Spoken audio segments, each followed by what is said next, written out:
ආයුබෝවන් කියලා පිළිගන්නවා මගේ YouTube channel එකට. අද මම ඔයාලට ගෙන ආවේ ඔයාලා ගොඩක් අය වැරදියට වටහාගෙන ඉන්න ධම්මපද ගාථාවක නිවැරදි තේරුම ගැන පුංචි විස්තරයක්.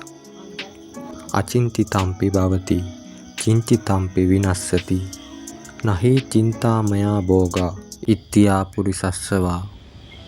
මේ ගාථාව ඔයාලට මේ දවස්වල නිතර ඇහෙන ගාථාවක් නේ. බලන්න ඔයාලා ඒකේ තේරුම හරියට දැනගෙන හිටියද කියලා. අචින්ති තම්පි භවති මේ පාඨයේ තේරුම නොසිතූ දේ පවා සිදුවේ.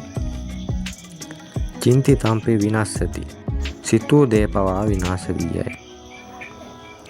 නහි චින්තා මයා භෝගා සම්පත් ලැබීම සිතූ පමණින්ම සිදු නොවේ.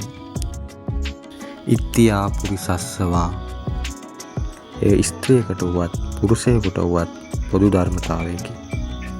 ඒ අනුව ගාථාවේ සම්පූර්ණ තේරුම ගත් විට නොසිතූ දේ පවා සිදුවේ.